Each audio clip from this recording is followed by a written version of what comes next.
Welcome to Business Innovators Radio, featuring industry influencers and trendsetters sharing proven strategies to help you build a better life right now. You are listening to the Brilliance Business Show, conversations with leading experts in business. And today I have the most wonderful guest, Hillaryraimo. Hillary is a radio host, author and artist, and our topic today is holistic living and entrepreneurship. Hillary, welcome to the Brilliance Business Show. Hi, Mark. Thanks so much for having me. It's a pleasure to be here.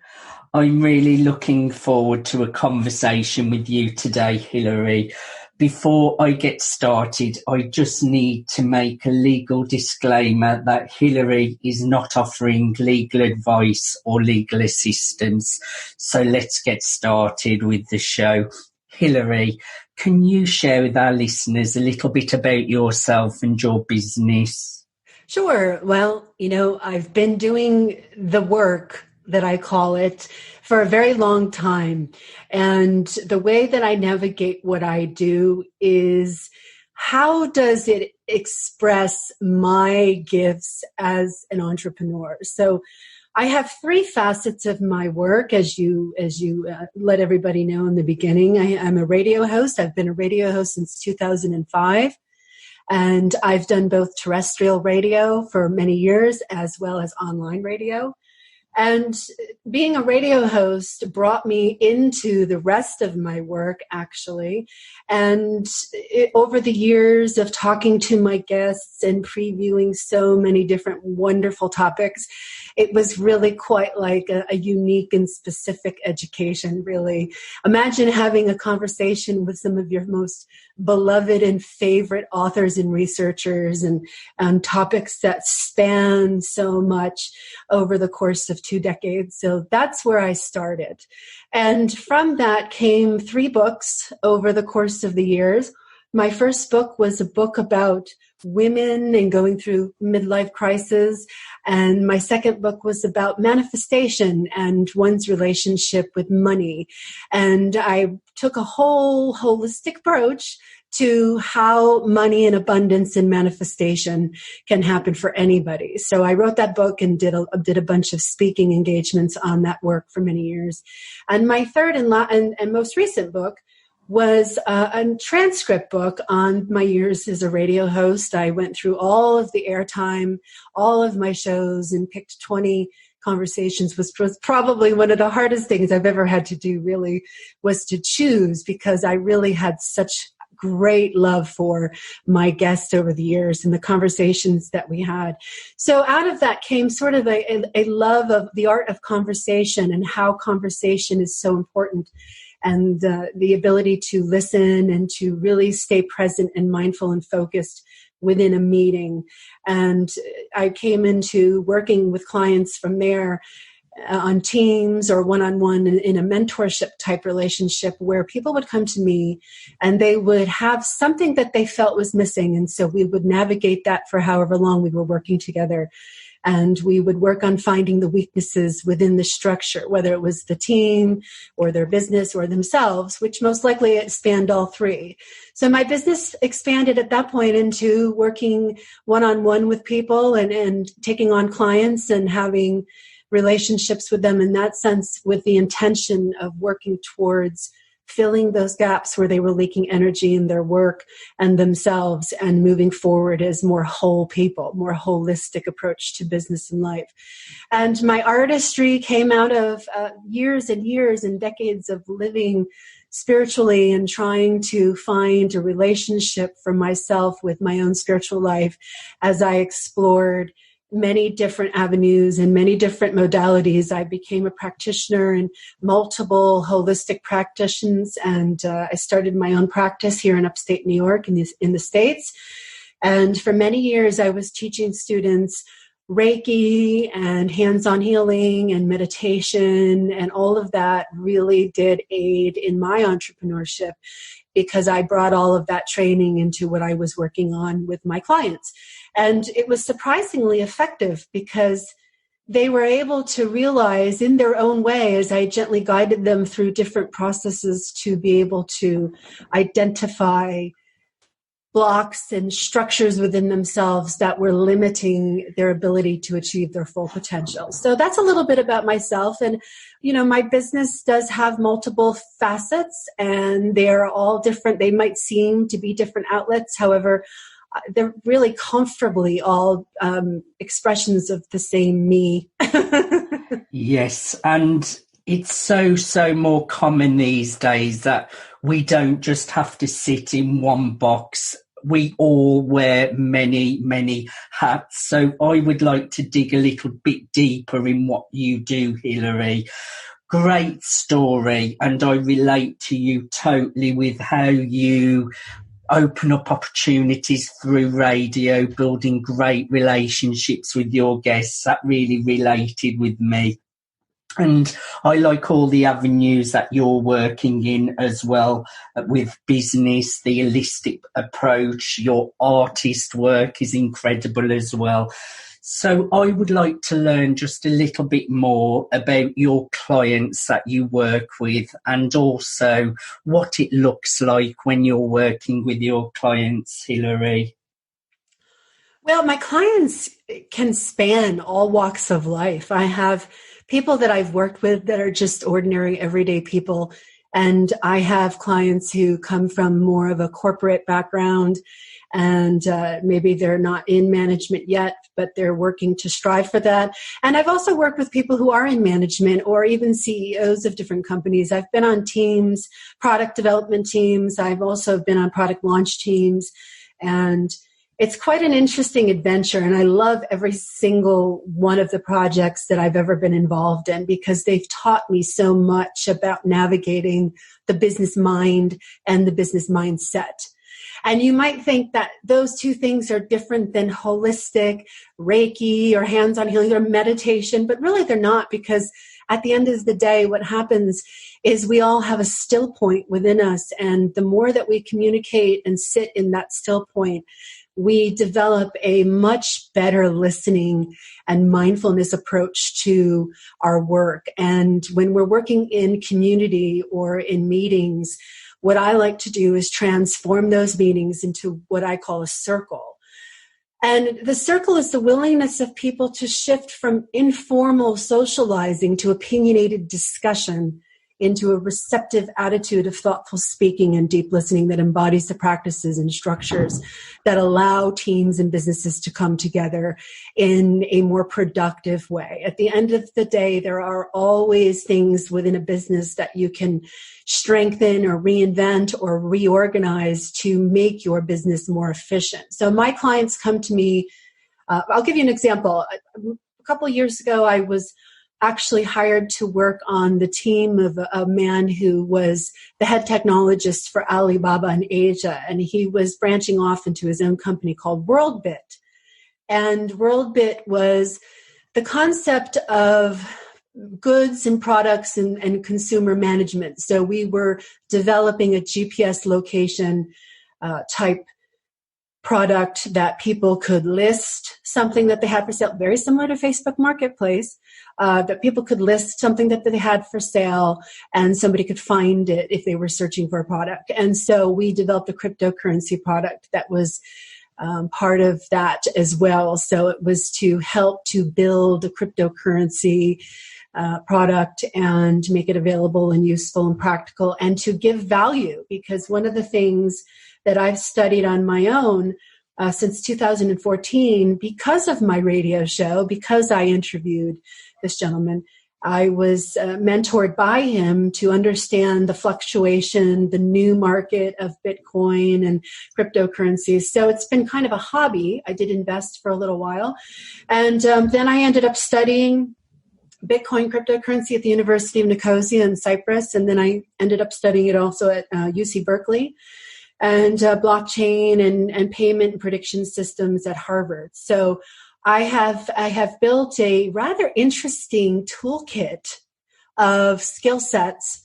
And so when my clients come to, so anyway, I was on this team and I was part of the product development, and my job was really to come in to see how useful and to really navigate the practicality for consumers and customers who are not well equipped with Bitcoin or blockchain itself. So yes. I was there to make sure that everyday Sue and Joe or whoever could use the platform, understand it, and it was easy, practical. And but a lot of the times there were moments where, you have technologists and the engineers who are putting together these products they understand it, they know what's going on, but you have to refine it down to being a certain level of accessibility for people who aren't engineers or technologists. So that was part of my role.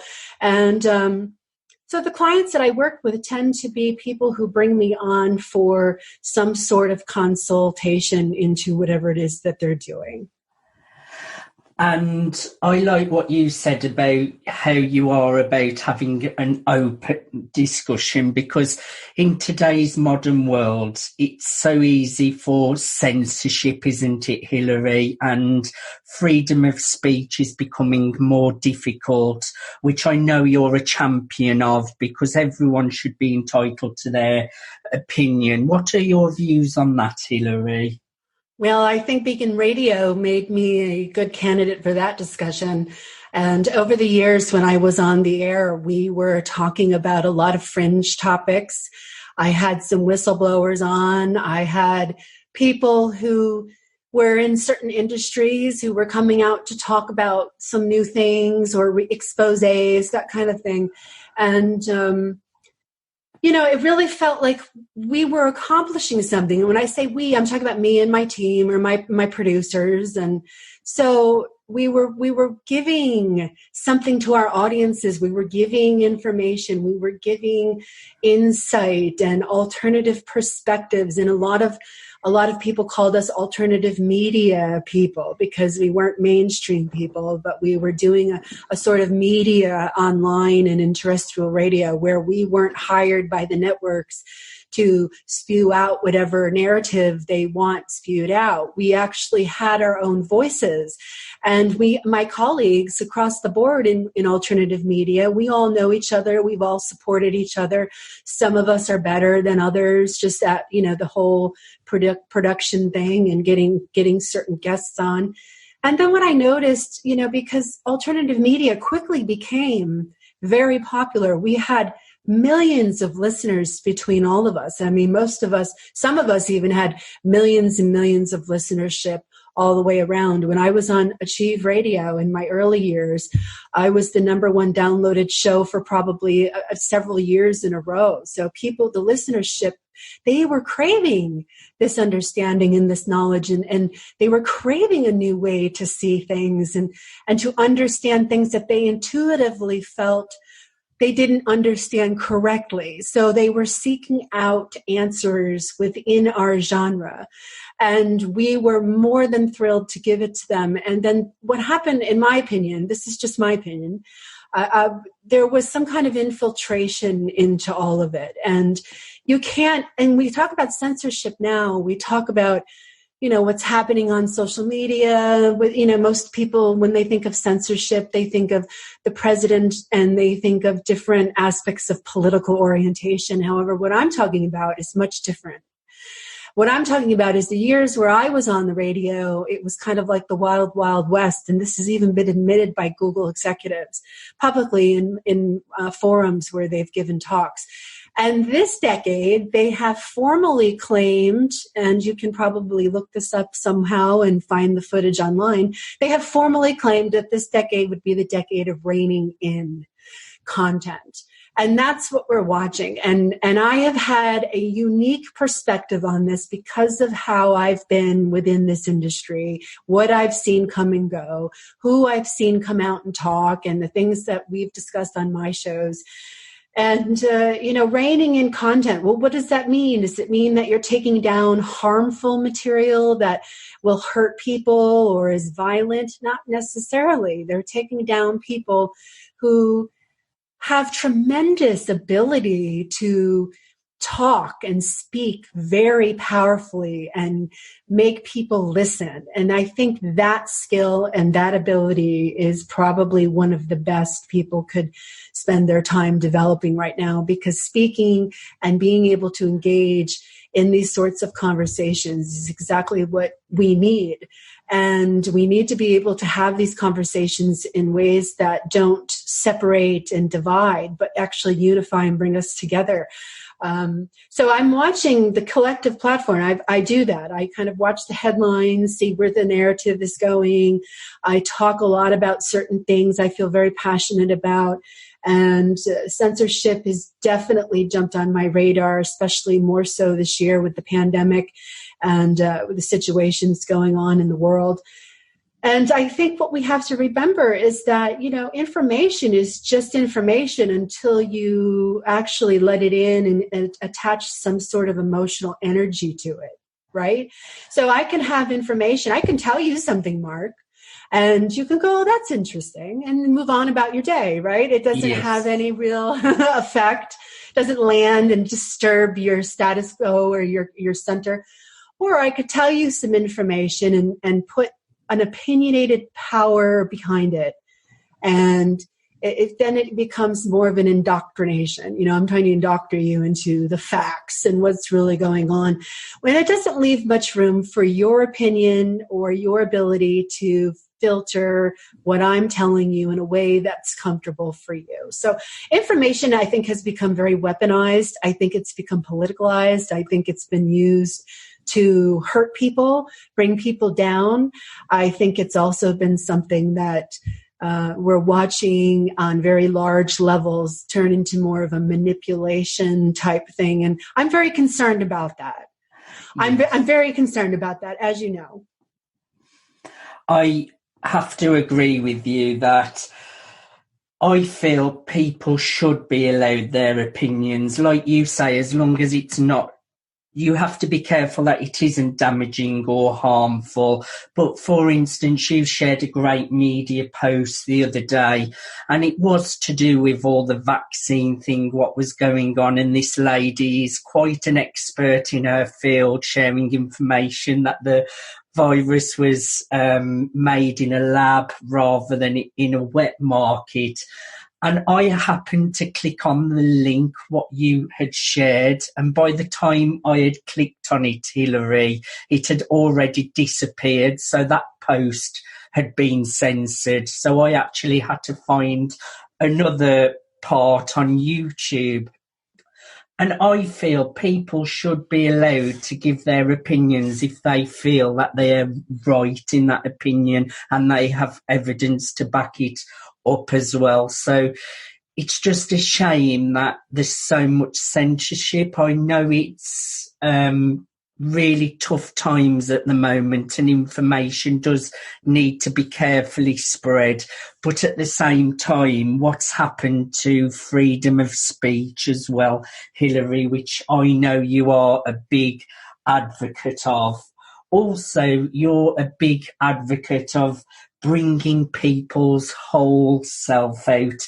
Can you share a little bit about this for us, Hillary? Sure. Thank you for the question. And, one final thought on the censorship issue. It's really, what is the big deal if somebody comes out and has evidence that it was created in a lab? Let us look at it and listen and make up our own minds. Yes.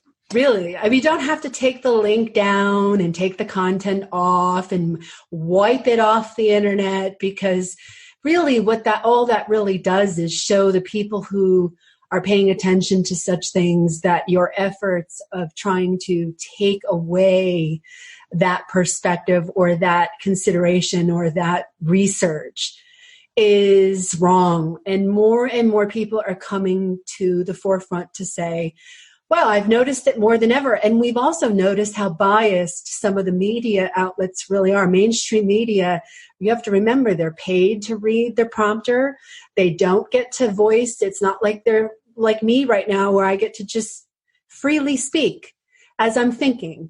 You know, these people are professional newscasters who read the teleprompter that's programmed by script writers who are all paid by the boss. And, you know, the narratives come through these platforms really clear. I see it very clearly. People often say, well, why do you post so much mainstream news outlets? Well, because I know Facebook censors other outlets. I've gone to share other links to non-mainstream outlets that have information, and I'm actually not able to post those, which, hey, you know, I mean, I guess if you're Mark Zuckerberg and you own the whole world when it comes to your platform, I guess the way you censor things is your call. But I mean, when you opened up a platform in the early 2000s with the intention of transparency, social transparency, and you do the exact opposite, you know, a decade or two down, you know, however long down the road, it's been almost 20 years, I think. And you can't just suddenly turn on your users. But you know, anyway, that's a whole nother rabbit hole. I don't know. But, to answer your question, what was your question, Mark? My question was how you support people to bring their whole self out, and also how holistic and business can work together so beautifully as well, Hilary. Yes. So this concept of holistic business, what is this? Is this some new age mockery of entrepreneurship? No. What it is it's a very, very useful system for taking a look at any problem, whether that problem is an employee or a situation in your office or a new product innovation type thing. So what I start with when I say holistic, I go around what's sort of a circle. I look at the physical, the emotional, the spiritual, and the mental aspects of whatever it is. So I'll put whatever it is right in the center of the circle. Okay, so let's, for example, say an employee that's not being productive and not showing up on time. How do I navigate this without just firing the person? So I put the person in the middle and I say, well, what's the physical aspects of this? He's late, doesn't turn his work in on time, misses his deadlines, shows up very tired and lacks energy. The emotional part, well, maybe he doesn't deal with, let's say he doesn't deal with authority very well, or, you know, he brings his personal life through the door a lot and just brings a lot of heavy emotional baggage with him. Spiritually, what's the higher message here? What can we look at and bring into this evaluation that would allow us to not just say, well, he's late and he's emotionally lacking, let's just get rid of him. What's the higher look here? How can we shift and navigate this energy in a different way? And then we go to the mental, the intellectual aspects, and we think, well, what kind of mindset is this? What kind of mindset change or shift does this employee need? And then I say, well, you know, circle, let's look at this in a circle, and let's look at this as a willingness to shift from this opinionated discussion of this employee into more of a receptive attitude of how we can shift and motivate him. If we can motivate our workforces, then we are almost beyond halfway there of achieving lots of our goals. And so motivation becomes very important. What motivates an employee? So you have to find out what motivates him. How can you address the physical problems? Getting to work on time, showing up, producing, meeting your deadlines, you have to address those physically. That's the physicality of this person. And the emotional, well, you know, maybe we need to sit down and have a talk about leaving your personal life outside of the setting. And do you need to talk about that? Is there something that needs to come out? I don't know if that's even the appropriate setting sometimes, but hey, you never know what's going to come up when you sit down and talk to someone privately. So you have to be ready and willing to accept and understand and work compassion into your leadership. So when you work compassion into your leadership, it no longer is, employees aren't just numbers. They're not just figures of production. We can't look at that like that anymore. You know, the pandemic, one of the things that have come out of the pandemic is a realization that the old system really wasn't working. Yes, we had a lot of problems, right? And we now have an opportunity to take a look and reinvent the things that weren't working before. So I say compassion to your workforce, compassion to your employees, compassion to your management teams is always a better idea than non-compassion, because non-compassion just reinforces the old, cliche thought that corporate life is just greedy, cold, and careless, and doesn't care about their employees. And in some cases, unfortunately, that is true. Yeah. So if I were to go into one of those companies and that was the case, then the first thing I would immediately do is call a meeting.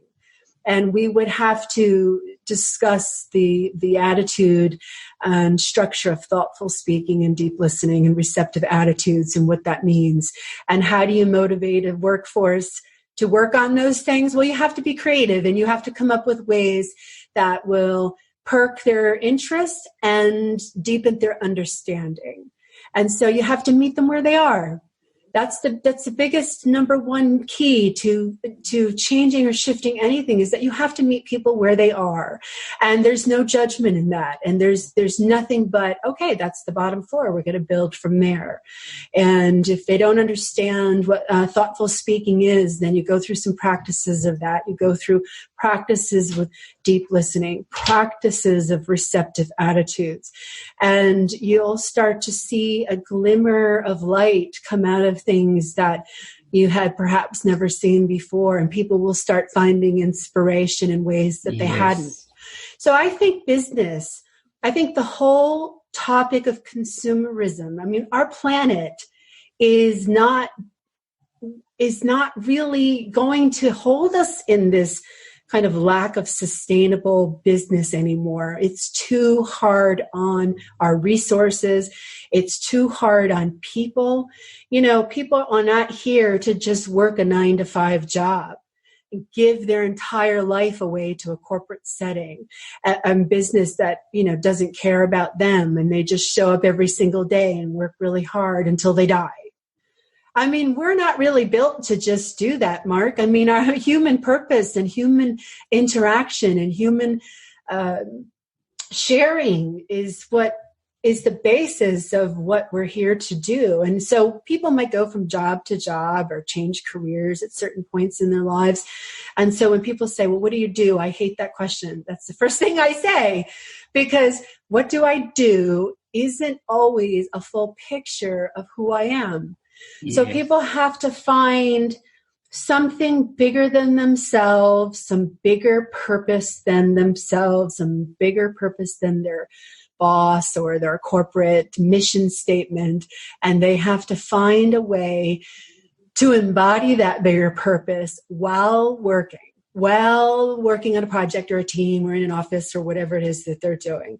Because then that way it gives them a larger connective perspective to something bigger that feeds them in ways that they need to be fed. Because if that's not happening, there's going to be depression. There's going to be poor work performance. There's going to be lack of enthusiasm and commitment to the job. And so these are different ways that, you can work into training leadership to deal with your workforce and people that are in these components of your business.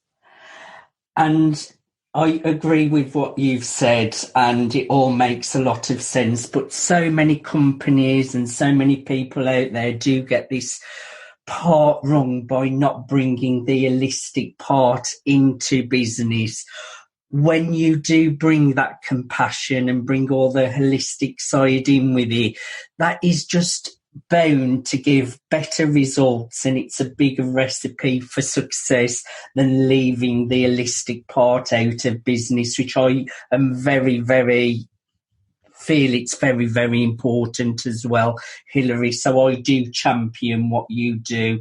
I would like to know if you could just share a few more detail on the kinds of services and products that you offer. Sure. So the three facets of what I do out in the world: radio, art, and books. So, you can buy my books, you can listen to my radio shows. We're right now, my team's in the process of relocating everything over into a member site, and we're rebuilding a new website to better highlight some of these things too, because right now it's a little scattered. And the consultation part, that's something somebody would come to me, they would talk to me, we would schedule an appointment, we would talk about what exactly they're looking for, what kind of project or team or thing would they like to hire me for. And if we both agree that it's a good mutual agreement to work together, then we do. And usually it's about 3 months. And for example, radio mentoring. If somebody wants to start a radio show, for a long time I was doing radio mentoring, and I was teaching people how to be a host, how to do some of the organizational stuff behind the scenes, how to produce a show, how to get it out. I would listen, I would critique them afterwards. We were always striving to move forward with making their voice stronger and better speakers, better commentators. And sometimes when you're doing a radio show, you have spontaneous things come up. It's not scripted. And to be able to conversate unscripted with a guest and not necessarily knowing exactly where your content during the show is going to go takes a special kind of navigation. So It's something that I would help teach somebody to do. So I've put a lot of people out there. Many of them started their own shows after working with me for 3 months. So that's one thing that I do. And occasionally I will do it if somebody refers somebody to me and they say, well, there is this person who'd like to do a show. Would you be interested in working with them? And then so the first step is Zoom meeting and talking face to face and getting to know each other a little bit better and seeing how I can best. And sometimes I've said no. We don't always have to say yes to everything that lands in our laps. If something doesn't feel right to you, it's okay to say no. And so I've said no a couple times to certain things, but most of the time when I've agreed to work with somebody under that setting of consulting, it has turned out to be a wonderful thing. And I'm very grateful for the experience that I've gained through it. I really enjoy listening to your passion, Hilary. And you also mentioned your art. You're an artist. Can we just touch on that a little bit? Because I know at the moment you're having a lot of success with your art. Well, I love it. And at the middle of my radio career, and as I was traveling the world and I was visiting a lot of these old megalithic sites and pyramids, I was very drawn to them because I was doing a lot of content on ancient civilizations before Ancient Aliens came out. That kind of stuff was really important to me. And so I was taking photographs, and I was photographing and documenting my travels, because honestly, I thought we were doing a documentary at one point. So I was documenting everything as we went. And somebody looked at my photograph one day, and they said, wow, you should really show this. And I said, really? And they said, yes. So I put it in a show, a local show here where I live, and I won first place. Amazing. And so if anybody needs a little motivation to get them started, that was definitely it. And I started to learn to paint. I studied painting with some private teachers, and I ended up most recently being part of juried into a show that's in New Jersey right now at Alpha Art Gallery, and it is getting a lot of attention. 25 women from 3 states were chosen. And the topic of the show is women's identity in time and place. And what's more complicated than women's identity, right, Mark? I mean, really. So it's a beautiful show. It's online. It's virtual. It's up through September 26th. You can also go see it in the gallery. My artwork was a natural evolution of my spiritual work as well. So oftentimes I would create images out of places that I would lead guided meditations. So what I did in 2014 was I started a 2-year experiential hypothesis that said, well, if people go out into nature and they meditate with nature and they think about the things that conjure love, then they're going to have an experience. And so what I did was I challenged people, and we had people participating all over the world. We did about 13 of them over the course of 2 years. And people would just find a place out in nature that they felt called to. They would conjure their own feelings of love. There was no ideology behind it or protocol. Everybody has a different idea of what love is and different memories that conjure that. So they would spend some time meditating, conjuring the love. And then they would just, open their eyes and breathe the air in and breathe what they were feeling. And so many people responded with pictures and artwork and emotional pouring. So I did this for 2 years. And so my artwork really started then, because what I was doing was photographing the places I would go to choose out in nature to meditate in. And I started to create multi-medium images of these special places. And I created a couple collections out of these images. And I took a large map and I would tack the locations of every participant across the world, as many wanted to give me their locations. And then what I would do is on large canvases, I would trace the patterns of what that looked like on these large maps. And I would create these huge canvases called my grid collection. It's called the grid collections. And so these love grids that we created for 2 years over the course of the blood moon cycle. I was following the red moon cycles from 2014 through 2016. And it was a very special astrological time. And I recorded all of the major events that were happening through this time. And I'm going to be putting it into a book.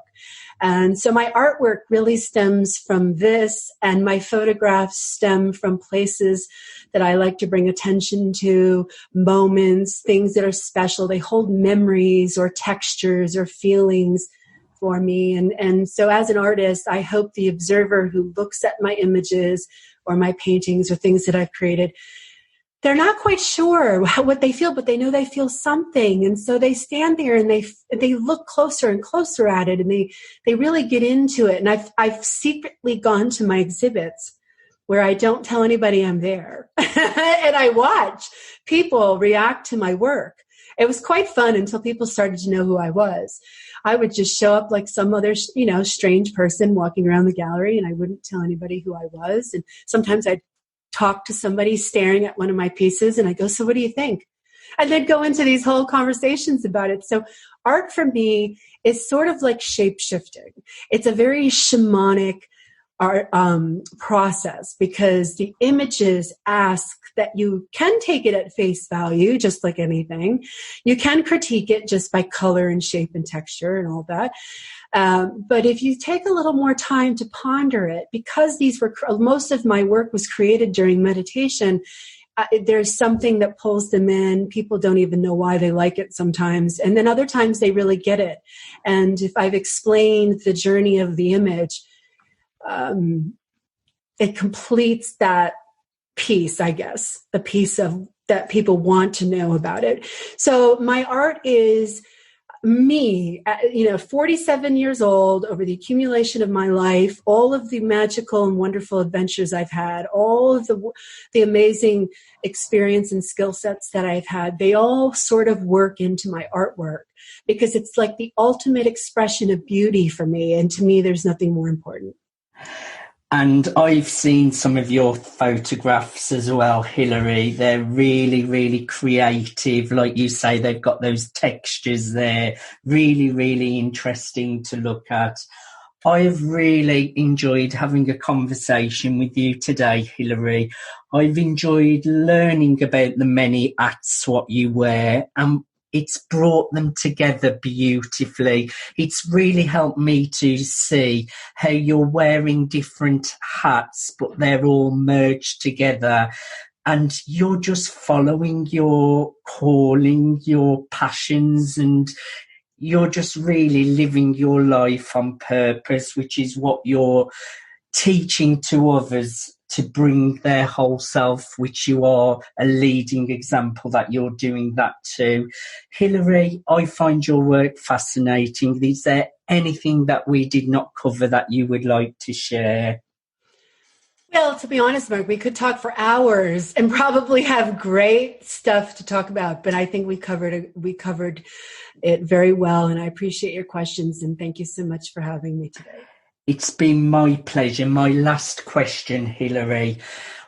I want all our listeners to go out and check out Hilary Raimo, have a look at what she's doing in this world, check out her radio show of some of the great topics, what she covers, check out some of her artwork. My last question is, how can our listeners get a hold of you? What is the best way for them to connect with you? Well, a good old email. You can send me an email to hillaryraimo@gmail.com. I'm going to start funneling everybody into that because we're rebuilding a website right now and social media. Sometimes I see things and sometimes I don't. So best way is send me an email, hillaryraimo@gmail.com, and I will do my best to respond. Thank you so much, Hilary, for your time today. It's been an incredible conversation, and I urge everyone to go to hillaryraimo@gmail.com, reach out to her and connect with this incredible human being. Thank you so much for our conversation today. Thanks, Mark, and thanks for everybody who's taken the time to listen. You have been listening to the Brilliance Business Show, conversations with leading experts in business. Thanks for listening to Business Innovators Radio. To hear all episodes featuring leading industry influencers and trendsetters, visit us online at businessinnovatorsradio.com today.